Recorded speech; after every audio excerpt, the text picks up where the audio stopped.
Bonsoir madame, bonsoir messieurs, chers amis, bonsoir. Comme tous les lundis 21h, nous sommes encore là ce soir avec l'heure de solution sur ma page, Apôtre Thatteu Samuel.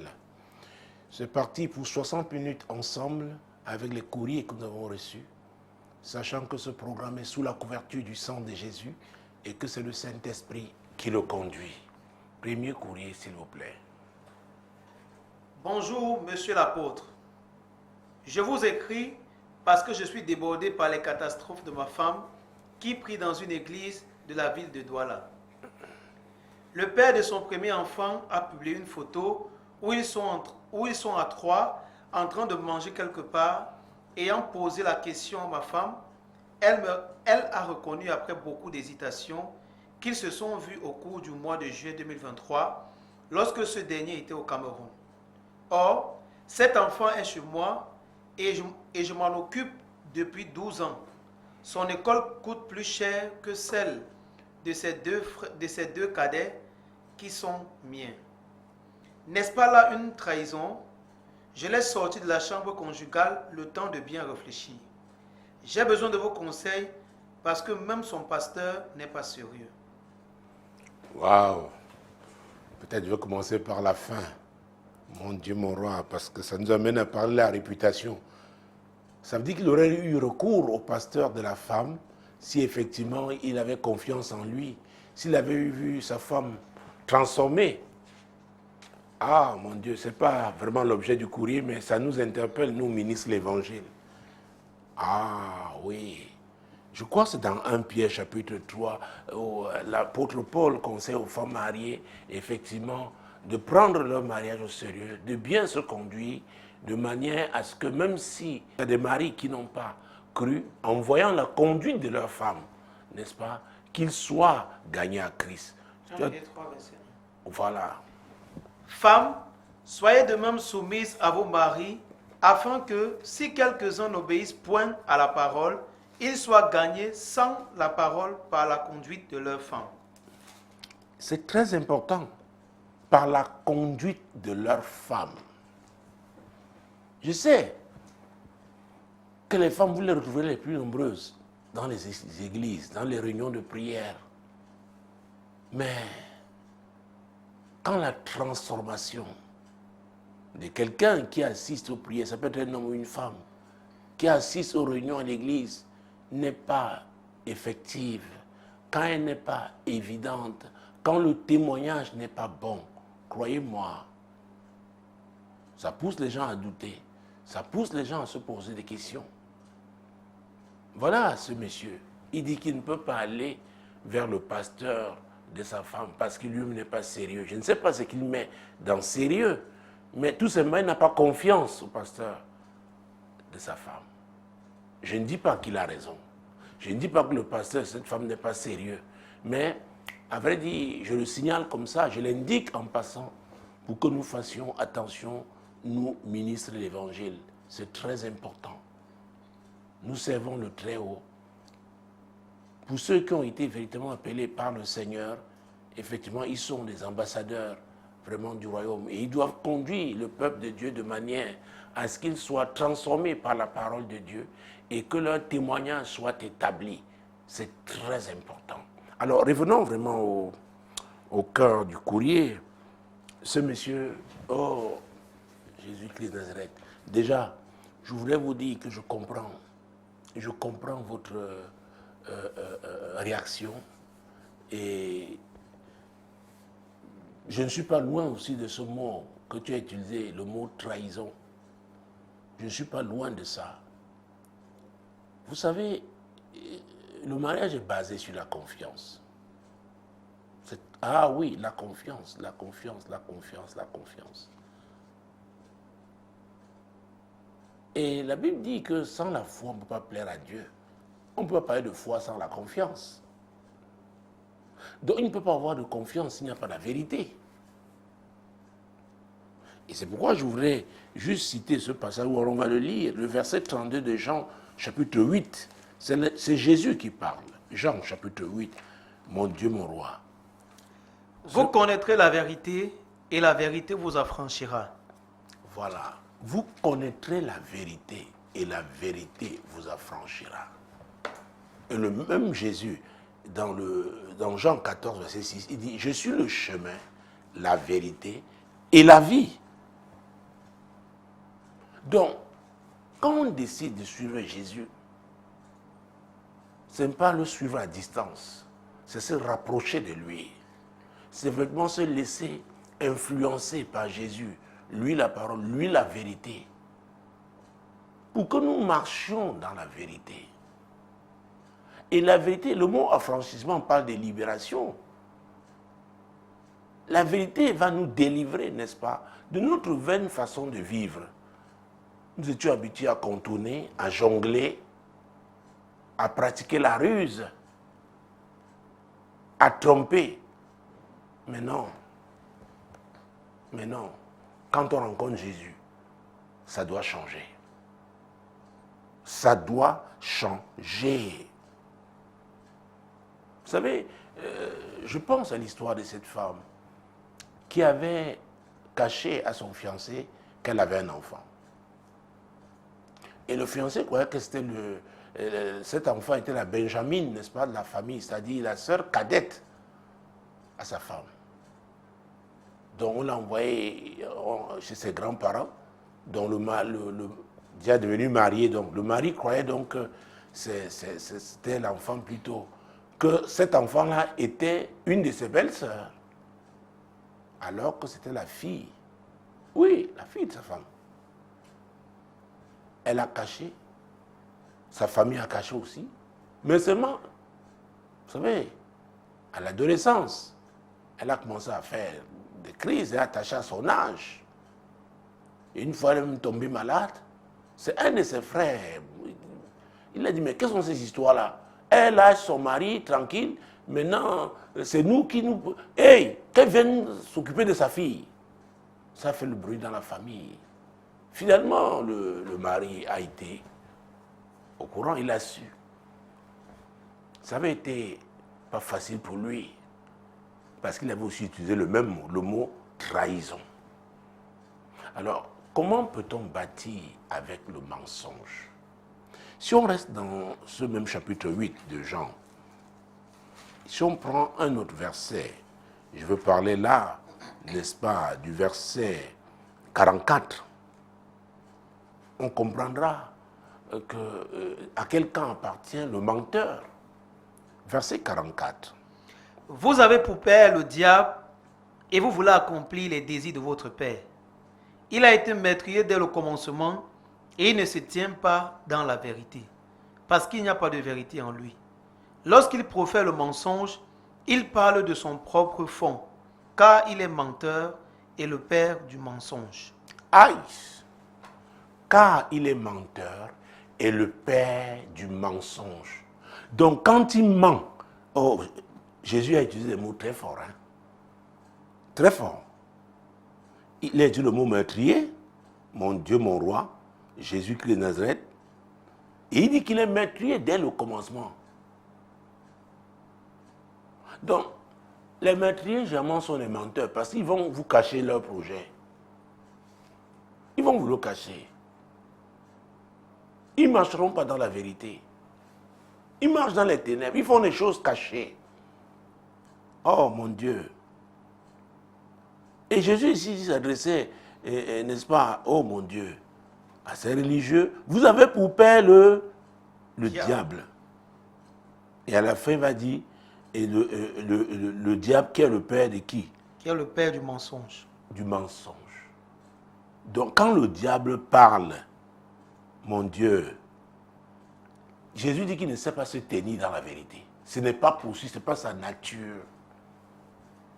C'est quoi si vous avez affaire à un menteur, quelqu'un qui ment de façon récurrente, il est au service du diable, c'est un agent du diable. Oui, c'est un agent du diable. C'est pourquoi si tu avais été devant moi, cher ami, je t'aurais posé la question de savoir comment il s'est senti après. Parce que dans ton courrier, tu dis, tu lui as posé la question, mais après avoir beaucoup hésité. Donc elle n'a pas spontanément répondu. C'est un problème. C'est un problème. Chers amis, je dois vous dire, il y a des des actes qu'on pose à un moment donné qui peuvent remettre en question tout un parcours. Tout un parcours. On se dit, mais tiens, est-ce que je n'ai pas été victime de mensonges depuis le départ? Qu'est-ce qu'on a fait dans mon dos à mon insu? Et ce que je suis en train de faire là avec cette personne qui ment comme ça, qu'est-ce qui ne me dit pas que demain, je découvrirai autre chose? Suis-je à l'abri des surprises désagréables? C'est terrible. C'est pourquoi j'ai utilisé le mot confiance. Parce que quand le doute s'installe, il n'y a plus de confiance. C'est très compliqué. C'est très compliqué. On ne peut pas bâtir avec le mensonge. Nous venons voir, c'est Jésus qui a dit que le diable est le père du mensonge. Alors, le même Jésus a dit dans Jean chapitre 10, verset 10, partie A, que le voleur ne vient que pour voler, égorger et détruire. Et qui est ce voleur? C'est le diable. Vous voyez, il y a le mensonge, il y a le vol. Et la finalité, c'est quoi? La destruction. C'est très compliqué. Donc, celui qui ne te comprend pas, si effectivement tout s'est passé comme tu le relates, véritablement, n'aime pas la vérité. Mais alors, j'aurais aussi voulu savoir, quelle a été votre communication? Qu'est-ce que vous avez dit, le message qui a été transmis à cet enfant pendant tous ces 12 ans? C'est très important. Parce que, cher ami, tu peux avoir dit ce qu'il faut, mais tu ne sais pas quel est ce qui a été dit par sa famille. Parce qu'à vrai dire, ta belle famille considère que cet enfant-là, c'est son enfant. Parce que cet homme n'a pas épousé leur soeur, la mère de l'enfant. Donc c'est toi qui a épousé. Et on dit donc que les autres enfants-là, ce sont tes enfants. Et ça peut être très vicieux, ça peut être même sadique. C'est-à-dire, on vous voit en train de bien encadrer cet enfant, on fait tout, mais le jour où il faudra gagner quelque chose, pas gagner, ou alors, c'est pas, est-ce que j'appellerais ça récolter? Tous ces gens-là vont se lever. Et ils vont te faire croire, te faire comprendre que ce n'est pas ton enfant. Même si tu l'as fait au nom de l'amour que tu as pour ta femme, qui est sa mère. Donc il y a beaucoup d'enjeux dans ces affaires, notamment avec les familles. Notamment avec les familles. Alors, quel genre de message, qu'est-ce qui a été dit à cet enfant? On lui a dit que son père était où? Et comment? Oh Jésus, c'est compliqué. Et c'est embêtant parce que tu n'as pas confiance au pasteur et ta femme, parce que tu seras allé vers lui pour qu'au moins là, on ouvre ce dossier clairement. Parce que là où il y a une semence de mensonge, la destruction n'est qu'une affaire de temps. Le mensonge ne peut pas prospérer. Vous savez, c'est dans Ecclésiaste chapitre 7, verset 8, à sa partie A. Dieu dit, mieux vaut la fin d'une chose que son commencement. Il faut faire très attention. Comment est-ce qu'on bâtit? Si ça veut le mensonge, l'édifice va s'écrouler. La maison ne pourra pas tenir. La maison ne pourra pas tenir. D'ailleurs, ça nous amène encore à voir ces versets que j'aime beaucoup, n'est-ce pas, dans Luc chapitre 6, les versets 47 à 49. Oh Jésus, je te comprends parfaitement. Je te comprends, cher ami. Ce n'est pas facile. Et que tu l'aies mise hors de la chambre, je ne t'accuserai pas. Parce que ça te permet un peu de souffler aussi. Parce qu'avoir quelqu'un couché à côté de toi là, et qui, mon Dieu, te poignarde, je te comprends. Je te comprends. et prends le temps nécessaire. Je te comprends. Mais j'allais te poser une question. Quelle a été sa réaction? Nous savons qu'elle a hésité. Donc elle a été surprise. Elle n'a pas... mais comment tu as su? Donc finalement, elle a avoué. Elle n'a pas fait spontanément. Et deux, est-ce qu'elle le regrette aujourd'hui? Quelle est son attitude depuis que tu l'as mise hors de la chambre conjugale? Comment se comporte-t-elle? Encore une fois, comme je te le disais plus haut, elle est aussi sous l'influence de sa famille. Il n'est pas exclu que tout ça ait été arrangé même par sa propre famille.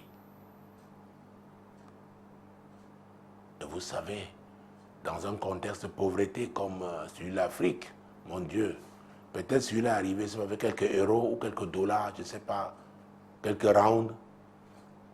Il y a souvent de ces beaux-frères-là, je les appelle en pidgin, chop die.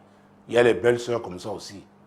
Partout, on leur offre une bouteille de bière, on leur offre quelques billets. Ils sont partants, hein, beaux-frères comme belles-sœurs. Et là, ils mettent la pression sur leur frère ou leur soeur qui est marié. Écoute, ne prive pas cet enfant de son père. Alors, je ne suis pas là pour dire qu'il faut priver un enfant de son père. Ce n'est pas ce que je veux dire. Ce que je veux dire, c'est qu'il faut un fondement de vérité. Que tout le monde s'accorde.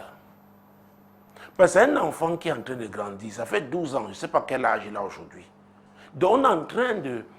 Son éducation, le type d'éducation qu'on lui donne influencera sa vie. C'est pourquoi il faut lui dire la vérité.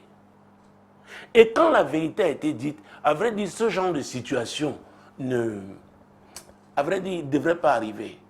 Parce qu'en temps normal, la femme devait t'informer, ta femme devait t'informer que voilà. Te dire la vérité, ce qui s'est passé et que peut-être le père, l'enfant veut le voir. Je pense que tu l'accompagnerais même. Écoutez, j'ai eu à gérer une telle situation à l'église. J'ai dit au mari, accompagne ta femme. Puisque dans ce cas-là, la belle-mère m'avait dit, écoute, ne reconnais pas cet enfant. Il a un père. Il ne l'avait pas reconnu. Mais il s'occupait de lui. Et quand le père biologique s'est manifesté, il a accompagné sa femme rencontrer donc le père de l'enfant. Pourquoi? Parce qu'elle est aujourd'hui une femme sous autorité. Et c'est très important. Et c'est ce que ta femme n'a pas compris. En acceptant de se marier, je voulais le dire, avec force, une femme qui n'est pas prête à se soumettre à un homme qui ne se marie pas. Même si tu as le PhD, même 3 PhD, ne te marie pas. Ça, ce n'est pas une loi humaine, c'est une loi divine. Dieu a dit que c'est l'homme qui est le chef. Alors, si tu n'es pas prête à te soumettre, ne te marie pas.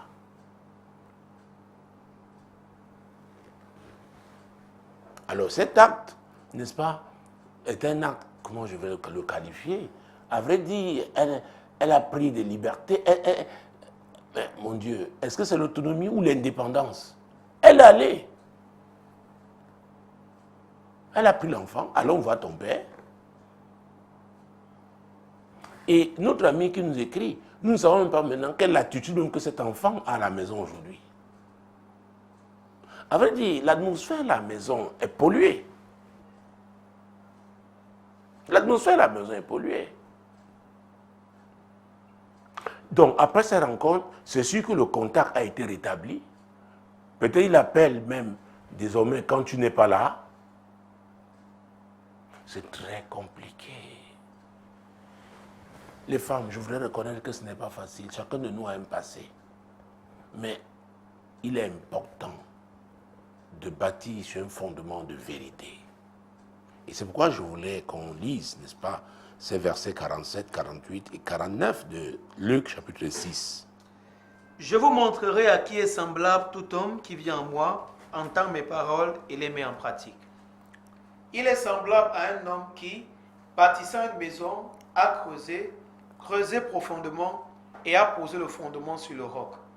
Une inondation est venue et le torrent s'est jeté contre cette maison sans pouvoir l'ébranler parce qu'elle était bien bâtie. Très bien, arrêtons-nous là d'abord, pour commencer. Vous voyez, ce monsieur, pour bâtir, il a creusé profondément. C'est pourquoi, quand je parle de mariage, je vous demande, c'est vrai, on peut tout rencontrer une femme, vraiment, on est fou amoureux d'elle. Oui, c'est bien tout ça. La femme aussi, elle aussi, mon Dieu, mon roi, ses pieds ne touchent plus le sol, elle voit déjà sa robe blanche, elle se voit déjà dans sa maison. C'est bien tout ça. Mais il est important de se soucier du fondement. Est-ce que ce fondement sera solide pour faire face aux défis, aux intempéries? La Bible dit qu'il y a eu une inondation. Vous savez, l'eau est puissante. Hein? Et il ajoute là, la Bible ajoute là, elle, n'est-ce pas, la Bible dit que le torrent dont ça parle de la violence. Mais cette maison n'a pas pu être ébranlée, pas renversée, même pas ébranlée, à cause de la qualité de son fondement. Un mariage est une maison. Ah oui. On doit se soucier de comment on bâtit son mariage. La Bible dit qu'il a creusé, le monsieur qui bâtissait, a creusé profondément. C'est pourquoi je conseille aux gens de prendre le maximum d'informations sur la famille de cette femme. Et même les fiancés doivent s'ouvrir, dire la vérité. Il y a des situations que chacun, à un moment donné de sa vie, a connues, des situations qui peuvent avoir laissé, n'est-ce pas, des traumatismes. C'est important. L'autre qui va vous épouser, il sait à quoi, à qui il a affaire, et il s'attend, peut-être, il s'attend éventuellement à certaines situations attachées à votre passé. Mais malheureusement, parce qu'on n'est pas sincère, on n'est pas honnête, chacun veut jouer les saintes et n'y touche. Le mensonge s'installe. Ça veut dire qui? Le diable. N'oubliez pas, j'ai cité il y a un instant, Jean chapitre 10, verset 10, partie A. Le voleur ne vient que pour 1, voler, 2, égorger, 3, détruire. Donc il va finir par détruire. Ce n'est qu'une affaire de temps. Et ce que quand la Bible nous parle ici d'inondation, ça parle de saison aussi. C'est une saison de pluie. Donc il y a des saisons qui viennent avec leurs défis, avec leurs troubles, leurs tribulations. Mais comment est-ce que vous avez bâti? Le diable va vous encourager. Directement ou indirectement par ses agents physiques.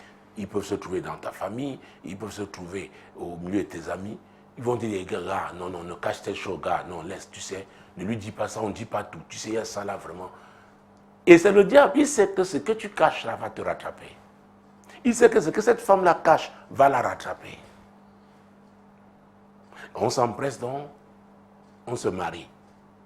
Écoutez, un mariage peut venir de Dieu et qu'on manœuvre mal. On ne laisse pas Dieu agir comme il aurait souhaité. On ne respecte pas ses principes. Et là, on aurait invité le diable dans ce que Dieu lui-même a conçu. Vous savez, nous avons lu ici, et nous sommes en train de prier encore, avec Jérémie 33, verset 2, où Dieu, alors je rappelle ça à tous nos amis, Dieu nous a demandé de prier, et je pense que j'en profite là pour dire, ce sera jusqu'à la fin de l'année, j'ai demandé aux chrétiens à l'église, à l'Assemblée Compassion Globale, de prier avec Psaume 139, verset 6, 16. verset 16. Psaume 139, verset 16, premier verset. Deuxième verset, Jérémie 33, verset 2. Troisième verset, Romains chapitre 8, verset 28. Et demander à Dieu, Seigneur, je vais accomplir ton but dans ma vie. Parce que nous ne sommes pas là, comme ça, en aventure. Non. Non. Donc, le premier bâtisseur a creusé profondément. Il n'était pas pressé. Il n'était pas pressé. Imaginez-vous un seul instant, si vous allez prendre, c'est pas une femme, dans une famille où les filles ne se marient pas. rassurez-vous que ce soit Dieu qui vous envoie. Alors si c'est lui, vous allez affronter les défis, parce que c'est elle qui ouvre la porte. Donc tous les combats là attachés, les combats hostiles au mariage, c'est vous qui les affronterez. Par contre, si elle est dans une famille où vraiment, peut-être c'est la cadette que vous épousez, les aînés sont mariés, vraiment le mariage ça marche, vous venez dans un autre cadre où vraiment vous serez entouré. C'est différent. Mais seulement c'est Dieu qui choisit. Ce n'est pas nous. Il ne s'agit pas des calculs humains. C'est pourquoi n'enviez personne. Chacun sa grâce. Parce que Dieu, s'il vous envoie là où c'est coriace, il sait qu'il vous aura préparé pour affronter ces défis-là. C'est pourquoi la Bible aussi dit un temps pour tout. Ça peut venir de Dieu, mais il faut le temps favorable. Donc le premier bâtisseur a creusé profondément jusqu'à trouver le roc. Et c'est sur ce roc-là qu'il a posé son fondement. C'est très important. C'est très important, chers amis. Ah oui. Et c'est pourquoi la maison n'a pas été ébranlée. Mais qu'en est-il du deuxième bâtisseur, 49? Mais celui qui entend et ne met pas en pratique est semblable à un homme qui a bâti une maison sur la terre sans fondement. Le torrent s'est jeté contre elle, aussitôt elle est tombée et la ruine de cette maison a été grande. Vous voyez que Jésus parle de celui qui entend mes paroles.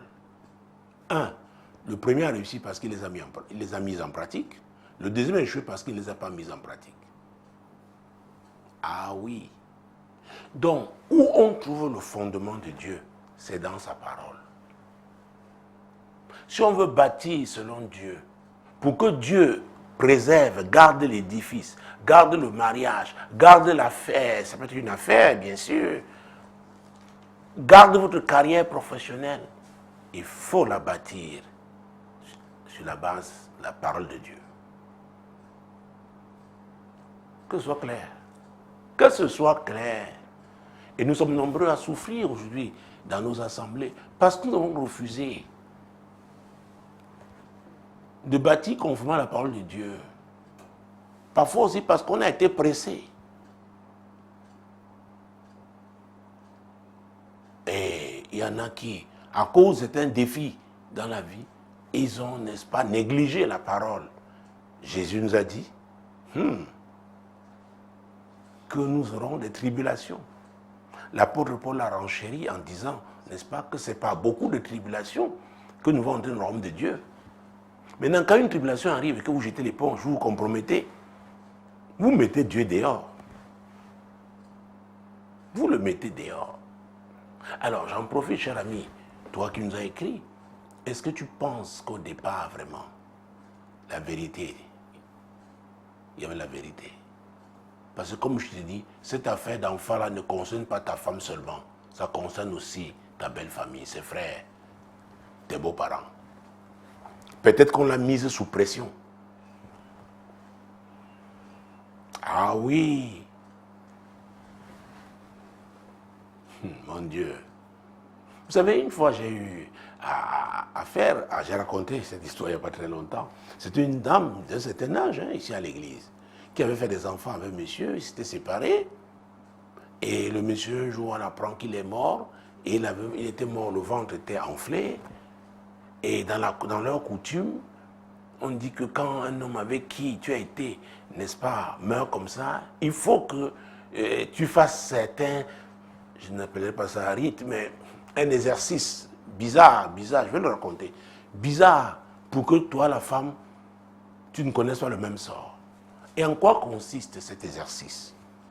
Il faut aller, n'est-ce pas, simuler dans une boîte de nuit ou un bar, jouer les prostituées, de manière qu'un homme vous embarque, comme ça vous allez dans une maison de passe, un hôtel, une auberge, et après les rapports, vous devez laisser tous vos habits. C'est-à-dire surprendre l'homme, abandonner tout, sortir nu. Pendant ce temps, votre famille vous attend dehors avec une voiture et on va vous avec les habits. Alors quand cette femme m'a appelé, elle me dit, c'est ce qu'il faut faire pour qu'elle échappe à ça, parce qu'elle a des enfants avec ce monsieur. J'ai dit, mon Dieu. Vous savez, les gens nous parlent de traditions. Ils sont nombreux à l'église. Ils disent, non, vous savez, vraiment, retour aux sources. Retour aux sources, vraiment. Non. La renaissance africaine. Nos ancêtres. Je n'ai rien contre ça. Mais dites-moi, une telle pratique. Dites-moi. C'est sérieux. C'est sérieux. Et elle était prête à le faire. Et quand elle m'a appelé ce jour, je me souviens, je lui ai demandé, où es-tu? Elle dit, papa, je suis même non loin du carrefour Ange Raphaël. À l'époque, pour ceux qui connaissent la ville de Douala, j'habitais derrière l'université, derrière les SEC, parce que ce n'était pas encore l'université en tant que telle. Donc, je lui dis, ok. Je lui dis, mais où alors? Elle me dit, bon, on est en train d'aller vers un bar et ce bar, vraiment, c'était vraiment sur notre trajectoire. C'est passé par là pour arriver chez moi. Je les ai trouvés à ce bar, elles étaient assises. Il y avait une voiture non loin de là. Sa sœur aussi n'était pas assise avec elle sur la même table, mais était à côté. Donc, prête à trouver dans un homme avec qui elle va aller. Je suis venu, je l'ai trouvé, je dis, lève-toi de là. Je l'ai tiré loin un peu, j'ai parlé avec elle. Je lui ai dit, toi qui affirmes avoir connu Jésus, d'où vient-il que tu crois à ces choses? Il dit, papa, je ne veux pas mourir comme ça, oh. Je ne veux pas, je ne veux pas. Je lui ai dit, écoute, c'est lui qui m'a appelé, c'est Jésus. Je prierai en son nom et tu vas rentrer et rien ne t'arrivera. Elle a commencé à trembler. Je dis, oui, rien. J'ai prié. Je lui ai imposé ma main. Je lui ai dit, retourne à la maison, rien. Sa soeur qui nous a à la distance avait les yeux rouges de colère. Et le cousin qui avait la voiture qui attendait, j'ai dit, entre là-bas et rentrez. Jusqu'aujourd'hui, elle est vivante. Rien ne s'est produit. Mais ce sont les traditions, les coutumes. Ah oui. Elle était sous la pression de sa famille. Nous devons faire très attention. Jésus, j'ai commencé par là, dit dans Jean 8, 32, vous connaîtrez la vérité et la vérité vous affranchira. Il y a la version français courant qui dit, la vérité vous rendra libre. C'est pour cela que Jésus allait à la croix du Calvaire, il a payé le prix. Donc nous voyons les deux maisons. L'une est restée ferme face, n'est-ce pas, aux tribulations, parce qu'elle avait été bien bâtie sur la vérité. Le roc là, c'est Jésus. Lui qui a dit sur le chemin, la vérité et la vie. Alors, le second, sa maison a été ravagée. Pourquoi? Il a bâti sur la terre, c'est-à-dire que sur le mensonge, sur ce qui est humain, la ruse, la tromperie, la duperie. Donc, je pense que le moment est venu, véritablement. Et je suis prêt à vous recevoir, ta femme et toi, pour parler, parce qu'il s'agit de votre avenir. Le menteur est entré, c'est-à-dire le diable. Le mensonge est entré. Et il a fallu, je ne sais même pas comment, dans les réseaux sociaux, peut-être que tu es très... Ou alors c'est quelqu'un qui a capturé ça, et parfois on parle de capture d'écran, je ne sais pas comment ils font. Et ils t'ont envoyé ça. Donc, tu serais resté là comme ça. Et un beau jour, la surprise. Et une grande surprise, parce que celle que tu as connue était déjà une, mais celle-là, peut-être c'est un jour l'enfant devait, on fait ses valises, on dit qu'il rentre chez son père. On dit, mais tiens, ça a commencé quand? Le père là est où? C'est là où tu réalises que c'était une relation qui avait été rétablie ou alors établie depuis des lustres. C'est pourquoi l'attitude de ta femme est très importante. Si elle croit qu'elle a bien fait, alors elle n'est pas encore ouverte. Elle n'est pas ouverte. Si elle est vraiment chrétienne, elle devrait savoir qu'elle n'a pas bien fait. Tu devais être au courant. Oui. Et c'est toi qui devais mettre la stratégie sur pied pour que cette rencontre ait lieu. Et que cet homme après, n'est-ce pas, s'il doit s'occuper de son enfant, qu'il le fasse. Qu'il le fasse. Je ne suis pas de ceux qui disent qu'il faut priver un enfant de son père ou de sa mère. Non. Vous savez, il est en train de grandir. Hein. À un moment donné, il deviendra adulte. Il ne faut pas qu'il t'en veuille de ne lui avoir pas fait jouir de la chaleur de son père. Non. Mais la démarche de la femme n'a pas été sérieuse, saine. Et c'est pourquoi, si elle est vraiment chrétienne, elle devrait regretter et te demander sincèrement pardon. Ah oui. C'est le point de départ. Quand on a péché, l'issue, c'est demander sincèrement pardon. C'est ça, il faut se repentir. Parce qu'on regrette d'avoir mal fait. Et on veut bien faire à l'avenir. Donc on veut bien recommencer. C'est important. Mais encore une fois, ton mot trahison n'est pas très fort. Je crois que c'est à la dimension de l'amour que tu as pour ta femme. Mais elle, aujourd'hui, doit se ressaisir. Elle doit se ressaisir. Vous savez, Jésus, un jour, c'est dans Luc chapitre 4, non, pas Luc, mon Dieu, Jean chapitre 4. Jean chapitre 4, versets 16, 17 et même 18. Jésus lui dit, va, lui dit Jésus, appelle ton mari et viens ici. La femme répondit, je n'ai point de mari. Jésus lui dit, tu as eu raison de dire, je n'ai point de mari. Car tu as eu 5 maris, et celui que tu as maintenant n'est pas ton mari. En cela, tu as dit vrai. En cela, tu as dit vrai. Jésus, la vérité. Oh, mon Dieu. Partout, il trouve la vérité. Cette femme avait une vie terrible. C'est pas évident. Avoir eu 5 maris, dont elle a connu 5 divorces. Maintenant, elle avait un 6e qui n'était pas son mari. Elle pouvait amener celui-là disant que c'est son mari. Elle faisait la différence entre le mariage, n'est-ce pas, et la vie du concubinage. Elle faisait la différence. Tu lui as dit, ah oui, en cela tu as dit vrai. Donc nous sommes, en fait, c'est un devoir. Je l'ai même dit une obligation, si on veut réussir avec Dieu, choisir la vérité.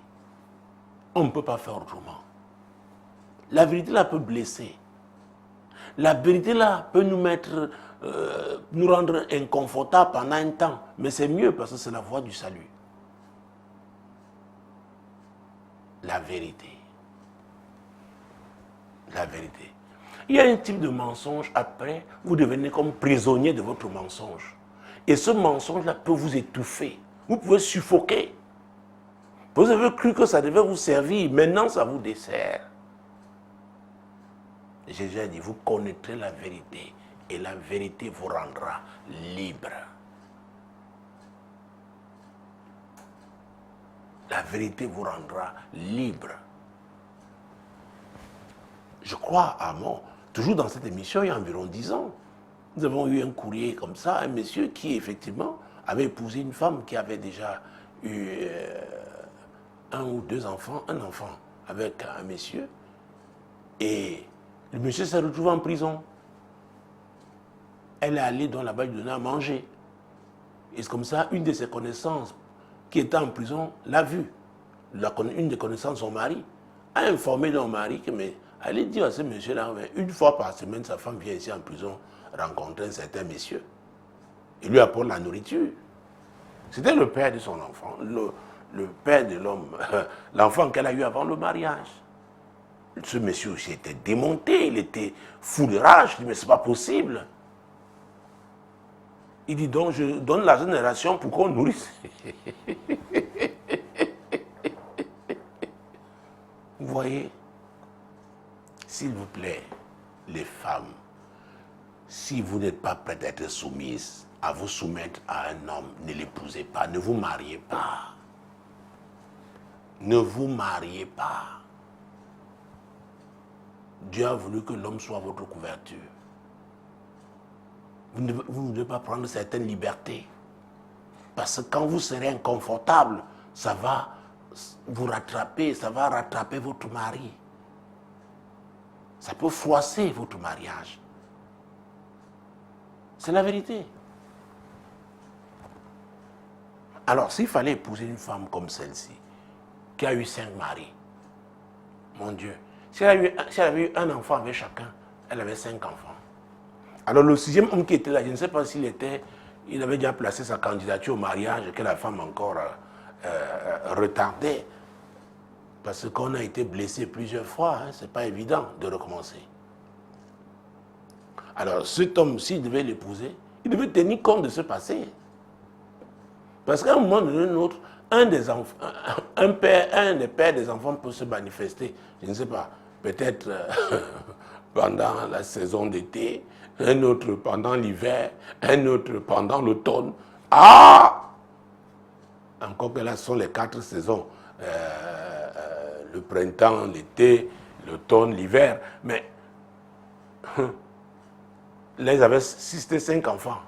Donc il y a un 5e pourrait se présenter n'importe quand. Il doit être prêt à gérer ça. Il doit être prêt. C'est pourquoi on doit dire la vérité. On doit dire la vérité. Pour que celui qui s'engage sache à quoi, dans quoi il s'engage. Qui se prépare. Ah oui, il y a l'histoire de ce jeune homme. Il avait fait 2 enfants avec une fille. Bon, après, il a dit non, c'était ces histoires, vraiment, il ne l'aimait pas et tout. Le jour où la fille a appris qu'il s'est marié, elle est venue, comme chez nous on le dit, balancer les 2 enfants. Et d'aller, écoute-toi de ça. Voilà la jeune mariée qui était encore dans la joie. 2 enfants atterrissent. Elle est devant la porte, elle a laissé, elle est partie. Et le gars a reconnu que c'était les 2 enfants. Mais la jeune mariée n'était pas préparée. Elle ne le savait pas, il ne lui avait pas dit. Donc il n'y a pas que les femmes qui mentent, les hommes aussi mentent. Ça avait été terrible. Ça avait été terrible pour elle. Elle dit, mais tiens, tu ne m'as rien dit, voilà. Je m'en vais, c'est pas possible, je n'avais pas prévu ça et tout. Il a fallu des interventions, il a fallu des médiations, mais ça a été une blessure. Une blessure. Pour cette jeune fille qui s'était mariée, sachant qu'elle a le temps de vivre, que c'est pas un certain temps avec son mari avant que les enfants ne commencent à naître. La vérité. La vérité. Et la vérité. Toujours la vérité. Donc, mon Dieu, mon roi, je pense que la seule issue, et c'est la vérité, nous sommes dans la vérité, pour ta femme. 1, il faudrait qu'elle regrette ça. 2, qu'elle demande sincèrement pardon. Et toi maintenant, qu'elle te laisse toi rectifier le tir. Et toi, pour rectifier le tir, ne le fais pas de façon solitaire. Je souhaite que ta belle famille soit au courant de cette affaire. Et que ça se règle. Parce que tu peux être là alors qu'il y a déjà un plan qui est fait par rapport à cet enfant. Le père qui a surgi, maintenant dit, vous savez, il y a des... Oh mon Dieu, mon roi. Oh mon... Peut-être il y a déjà un plan pour sa vie. Qu'on doit suivre. Bon, il est là chez toi comme ça, tu ne sais pas. À tout moment, dans 1-2 ans, on peut venir le prendre. Donc, peut-être c'est mieux qu'il parte maintenant. Qui sait? C'est pourquoi il est important que tu aies toute l'information. Et que vous puissiez vous accorder. Comme ça, toi, tu sais que pour la suite, voilà comment je dois m'organiser. C'est important. Parce qu'en même temps, on peut présenter Ah oui, à cet enfant que tu gardes à la maison, comme ton enfant, lui dis que c'est toi qui combat sa relation avec son père. Parce qu'il y a beaucoup de manipulateurs dans ce genre de situation. Beaucoup. Et l'enfant, lui, il va vers celui qui paraît sympathique. Je dis bien qui paraît. Parce qu'il faut payer les factures, ces gens, on ne les voit pas. On ne les voit pas, ces beaux-frères. Pendant les 12 ans que tu occupais de cet enfant, où était ta belle famille? Parce que ça, je crois que la belle famille a joué un rôle dans ce qui s'est passé là. Donc, je m'adresse là aux hommes maintenant. Épouser une femme qui a déjà un enfant, ou même des enfants, vraiment il faut se préparer. Le courrier de ce soir nous donne l'occasion évidemment d'imaginer, n'est-ce pas, le type de surprise auquel on peut être confronté. Ah, notre Dieu amour, il n'est pas comme le diable. C'est le diable qui est méchant. C'est lui qui est rempli de haine. Alors quand nous choisissons de suivre, c'est Jésus qui a payé le prix à la croix du calvaire pour nous. À vrai dire, il est la manifestation même de l'amour de Dieu, l'amour du Père. Donc, faisons les choses par amour, mais il faudrait, on ne peut pas le faire si ce n'est pas avec un fond de vérité. Ah oui, il faut la vérité. Vous connaîtrez la vérité et la vérité vous affranchira. La vérité vous rendra libre. On ne peut pas connaître la vérité si vraiment on n'accepte pas d'être avec elle. On ne sait pas l'embrasser. Donc, le fait d'aller à l'église ne veut pas dire qu'on est forcément soumis à la vérité. Non, la preuve.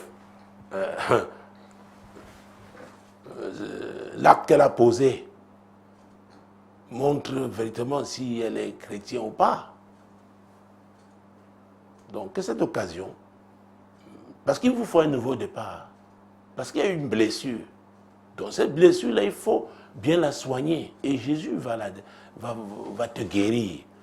Mais Jésus qui est la vérité, il ne peut pas intervenir tant qu'il y a le mensonge. Donc, la femme doit véritablement s'ouvrir parce qu'elle regrette l'avoir fait. Peut-être elle a cédé à la pression de sa propre famille. Demander sincèrement pardon. Maintenant, elle laisser la latitude de pouvoir, n'est-ce pas? Ah oui, parce qu'elle est sous ta couverture. Tu dois prendre maintenant les initiatives. Mais comme j'ai dit, il faudrait que ta belle famille soit informée, que vous vous accordiez. Parce qu'ils ont une vision pour cet enfant. Et pour le moment, il fallait d'abord que tu l'élèves. Si c'est ça leur vision, autant qu'ils prennent l'enfant là maintenant. Ah oui. Autant qu'ils le fassent maintenant.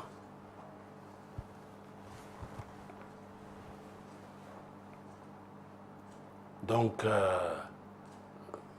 je prie pour toi-même, parce que Jésus, lorsqu'il annonçait son ministère, oh mon Dieu, je ne sais pas si on va prendre le deuxième courrier, et il avait dit, n'est-ce pas, dans cette synagogue-là de Nazareth, l'Esprit du Seigneur est sur moi, parce qu'il m'a oint pour annoncer une bonne nouvelle aux pauvres.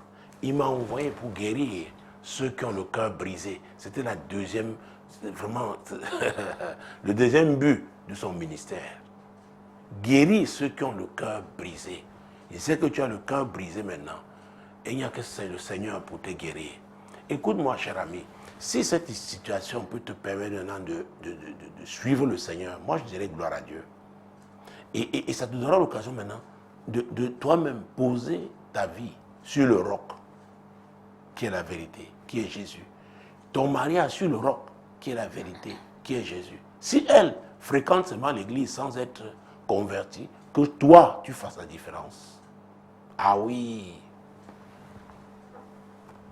Et qu'elle voit en toi le chrétien qui met en pratique la parole de Dieu.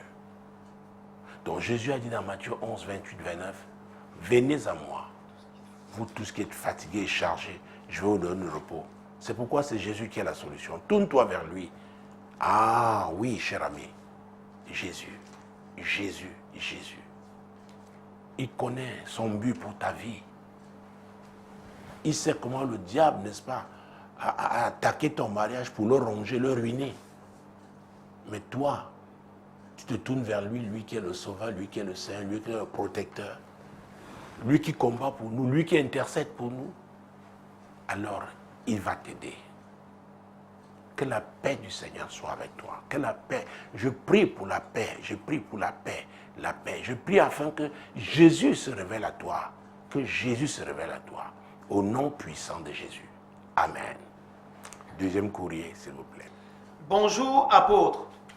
Je suis très édifié par votre émission qui enrichit de nombreuses vies. J'ai une préoccupation. À quel moment peut-on affirmer qu'une relation amoureuse est morte? Guy. Guy, mon Dieu.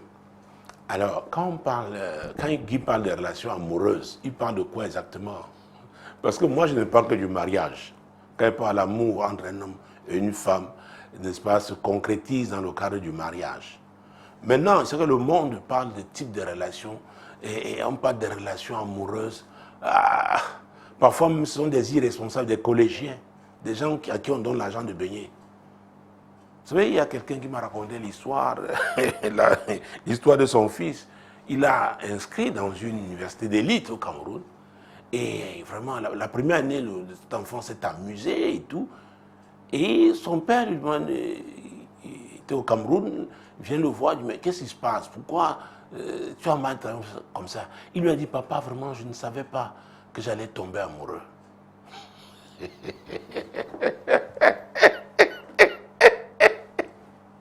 Il lui a dit, ok, parce que tu tombes amoureux, on avait un contrat pour tel nombre d'années. L'année que tu reprends là, ce n'est pas moi qui paye. Et parce qu'eux, on parlait aussi, il y a même des gens qui ne sont pas mariés. Et il n'avait pas épousé sa mère. Je pense que sa mère qui s'est battue à payer l'année là. Quand il est passé en classe supérieure, le père est revenu, il a dit, je vais payer pour la suite. Je ne t'ai pas envoyé à l'université que tu ailles t'amuser. Tu me dis, papa, je ne savais pas que j'allais tomber amoureux. Parce que les enfants d'aujourd'hui ont des explications simplistes, quoi. La vie est facile. Alors, tu demandes de savoir à quel moment peut-on affirmer qu'une relation est amoureuse. Alors, une relation amoureuse est morte. Alors, j'ai l'habitude de dire que toute relation a une destination. Ah, il y a un but. Pourquoi vous mettez ensemble? Nous connaissons bien Amos, n'est-ce pas? Chapitre 3, verset 3. Nous avons pris l'habitude de lire ce verset ici, qui nous parle d'accord. C'est très important. C'est très important. Parce que j'ai compris très vite, il faut que je quitte la fête des relations amoureuses là. Mais moi maintenant, je parle de cas de mariage. Mais relations amoureuses, tu es libre de... Bon, allons-y. Deux hommes marchent-ils ensemble sans s'être accordés? La réponse, évidemment, est non. Il faut être d'accord. Dans votre relation amoureuse, le but était quoi? C'est ça. Et le plus souvent, je m'adresse plus aux jeunes filles. Oh, Fomel a dit qu'il m'aimait. Il m'a dit vraiment que je comptais beaucoup pour lui. Je dis oui, ensuite, tu t'es donc livré à lui. Beaucoup de femmes ne savent pas que les hommes, certains hommes, d'ailleurs la plupart, les considèrent comme des proies. C'est-à-dire un gibier qu'on voit bon. Après, on passe à une autre. C'est vrai que la Bible dit que la foi vient de ce qu'on entend. Mais ce qu'on entend doit venir de la parole de Dieu. Mais alors, quand vous entendez ce séducteur-là, il dit qu'il vous aime. Ok, c'est pas mauvais. Si tu m'aimes, ok, va voir mes parents. Oui, parce que moi aussi, je t'aime, je crois que vraiment tu es le mec, le genre qu'il me faut, le gars qu'il me faut, comme vous dites souvent les jeunes filles, qu'il aille voir tes parents. La Bible dit qu'on ne doit pas coucher avec un homme ou avec une femme qui n'est pas son conjoint. C'est interdit. Et c'est pourquoi on tombe dans beaucoup de situations. On vient de voir le premier courrier. L'enfant qui est né de cette femme avant qu'elle ne soit mariée. Ce sont des problèmes. Un homme vous connaît alors que vous n'allez nulle part avec lui. Je vais vous dire, dans toute relation sexuelle, il y a un échange. Si tu vas avec un homme maudit, tu prends la part de malédiction sur lui. Si toi tu es maudite et qu'un homme, l'homme qui va avec toi, lui aussi prend sa part. Exactement comme on le voit avec les IST, les infections sexuellement transmissibles. Ah oui, parce que la Bible dit, ils deviendront une seule chair. C'est ce que la Bible dit. Ils deviendront une seule chair. D'ailleurs, prenons 1 Corinthiens. Parce que vous croyez que c'est dans le cadre du mariage. L'apôtre Paul s'est fait, mon Dieu, mon roi. Il a été clair, hein? Mon Dieu, mon Dieu. 1 Corinthiens 6, verset 15 et 16. Ne savez-vous pas que vos corps sont des membres du Christ? Prendrais-je donc les membres de Christ pour en faire les membres d'une prostituée? Loin de là. Ne savez-vous pas que celui qui s'attache à la prostituée est un seul corps avec elle? Car est-il dit, les deux deviendront une seule chair? Alors c'est ça. C'est dans le cadre des rapports sexuels. Vous allez avec quelqu'un, vous devenez une seule chair. Donc après, ça peut durer quelques minutes, mais ça peut affecter toute votre vie, aussi bien toi l'homme que la femme. Toute ta vie pour certains. Les instants de plaisir. C'est pourquoi il faut savoir ce qu'on veut. Êtes-vous prêt à livrer votre vie, votre avenir pour des instants de plaisir? Il ne faut pas être pressé. Vous, élèves, étudiants, allez à l'école, faites l'école, finissez, cherchez du travail. Parce que pour se marier, on doit être capable de s'occuper d'une femme. C'est important. Et toi, cette jeune fille, continue à faire tes études, continue tes études, n'est-ce pas, ton cursus universitaire.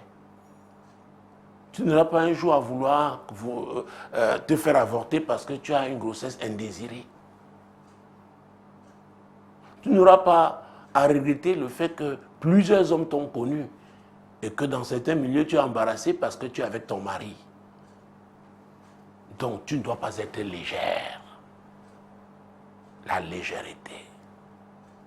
La légèreté. Alors, pour répondre clairement au courrier de notre ami Guy, moi je préfère parler des relations. N'est-ce pas? Pourquoi je n'en pas savoir amoureuse ou mariage ou pas mariage. Écoutez, une relation est morte quand le but pour lequel, ah oui, elle est née, n'existe plus. Écoutez, prenons dans les affaires, les actionnaires d'une entreprise. Le jour où l'entreprise fait faillite, est-ce qu'il y a encore des liens entre eux? C'est fini. S'il faut liquider, on liquide et chacun prend sa route. C'est fini. C'est fini. Vous voyez qu'on revient encore sur la base. Et là, nous allons lire le Psaume 127, verset 1. On revient encore sur le fondement. Il veut savoir à quel moment une relation amoureuse est dite morte. Quand ça ne peut plus rien produire.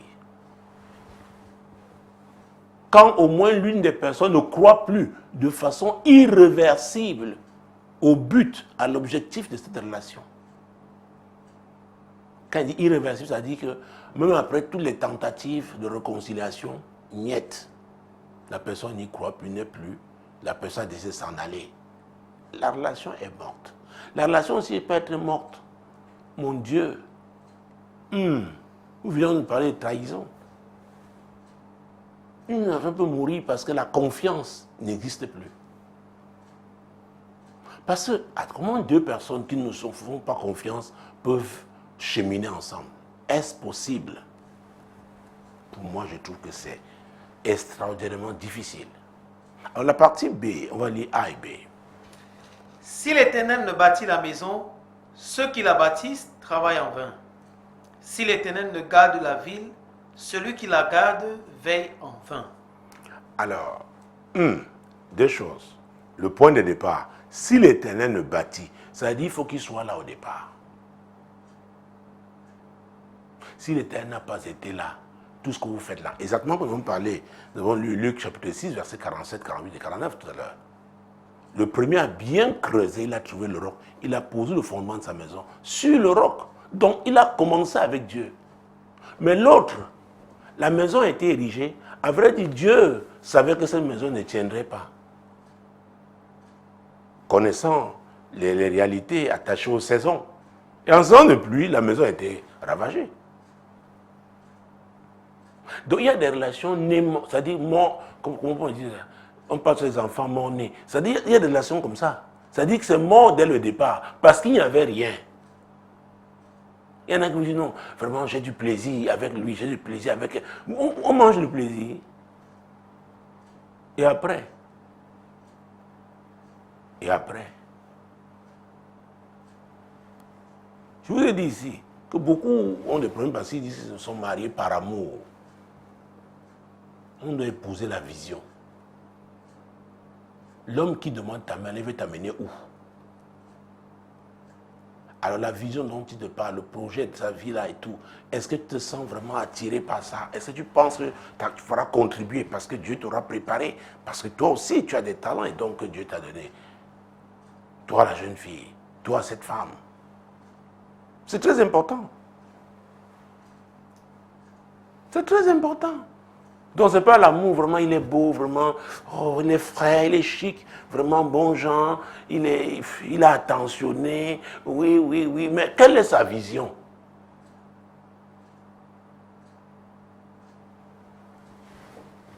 C'est très important. Et la partie B de ce même Psaume 127, verset 1, dit, si l'Éternel, nous l'avons lu, si l'Éternel garde la ville, donc on peut commencer avec Dieu, mais il faut aussi que Dieu compte, que ce qui demeure. Parce qu'il est, Jérémie 33, 2, il est le concepteur et l'exécuteur, le réalisateur. Donc une relation, on peut dire qu'elle est morte. Si au départ, Dieu n'était pas là vraiment, elle est née morte. C'est un mot-né. Très bien. Si Dieu était là et qu'on l'a abandonné, si on n'est pas prêt à revenir à lui, la relation va mourir. C'est comme une fleur qui est coupée, c'est pas une plante qui est coupée du tronc. Elle va se sécher, ça sécher même parce qu'elle ne sera plus nourrie. C'est pourquoi Jésus dit, je suis le vrai sceptre, mon Père le verron. Tout sarment qui est en moi. Donc, parce que le sarment là est nourri. Donc, il faut être là, connecté à la source, connecté à Jésus. C'est très important. Et nous revenons avec le premier courrier, que nous devons insister sur quoi? La parole. Quand on entend ces paroles, on doit les mettre en pratique. Et comme c'est les relations que lui m'aura suscitées, on les gardera par la parole. Mesdames, Messieurs, merci, chers amis, parce que je sais que j'ai dépassé un peu de mon temps. Oui, le temps est parti à cette émission.